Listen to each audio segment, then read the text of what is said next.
Books, books. I like books. I'm gonna read them all.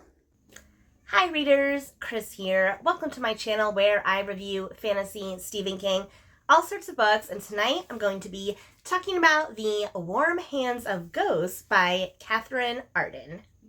If you recognize this author's name, it's because she wrote the super popular Winternight Trilogy, which has become one of my favorite fantasy trilogies of all time.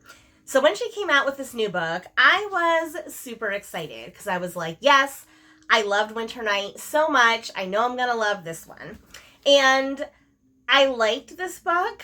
I didn't love it. I feel like this book is so much different than the Winternight Trilogy, and I'm going to tell you why. This book is a historical fiction / fantasy, and I would say that it almost leans more on the historical fiction side than it does on the fantasy side. And that was quite jarring for me when I first jumped in. So let me tell you the basic setup of this book. So the setting of this book is World War I. So 1920s. And Laura was a field nurse. So she was like a nurse during the war, heal soldiers' wounds. She's gone home from the war and she has a brother who was a soldier and he is presumed dead. But she starts to receive these mysterious messages and she thinks that maybe her brother is still alive because no one can give her a clear answer on what exactly happened to him. So she decides to go back into the war, back into Europe, back into World War I to try and find her brother and find out what happened to him. Now, going into this book, I thought that that's all it was going to be about. However, that is not the case. So you could say that this is a spoiler. However, it does say this on the inside cover. So I can't really say this is a spoiler because literally half the book is told from Laura's point of view, but then the other half of the book is told from Freddie's point of view, and that's her brother. It's told from Freddie's point of view.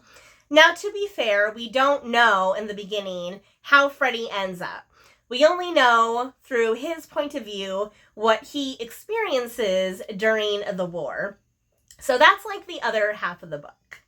So when I say this book leans more into the historical fiction side, it's because it really does spend a lot of time talking about what it really means to be in a war, especially when we get Freddie's POV chapters, which every other chapter is Laura, every other chapter is Freddie. So when we see Freddie, he is literally a soldier. He's fighting at the front lines. His platoon goes through some really horrific experiences. And through Freddie's point of view, we really do get a first-hand account of the horrors of war. I would say the horrors of war because it is horrifying what happens to him, what happens to his fellow soldiers. And I liked that part of the book. I do. I liked reading about that stuff because I found it interesting. But at the same time, it's such a jarring change from her previous work that it did take a while for me to get used to that. But once I did get used to it, I really did like the juxtaposition of Laura being a nurse. So she's all about, healing and helping and, making people better. But on the flip side, we have Freddie, who's a soldier. So he's all about, destruction and, death and all that sort of stuff. Now, where the fantasy element starts to come in is that as Laura is looking for Freddie, she starts to hear rumors about this mysterious guy called the Fiddler.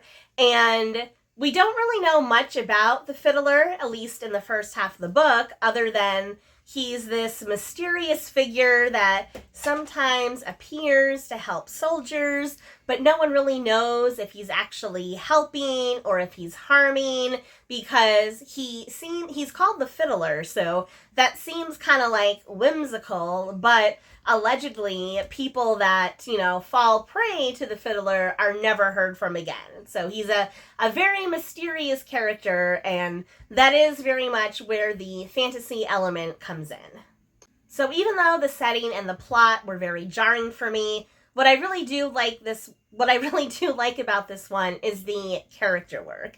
If you like the character work in Winternight Trilogy, you'll like it here, because I think Katherine Arden does such a good job of really getting into the head of these characters. And I have to say, even though Laura is more or less the main character, I actually found Freddie's story way more interesting, because he finds himself in such a precarious situation, and he really finds everything that he knows, he has to question, right? So he's a soldier on one side of the war, but then he finds himself questioning these really deep and complex moral issues.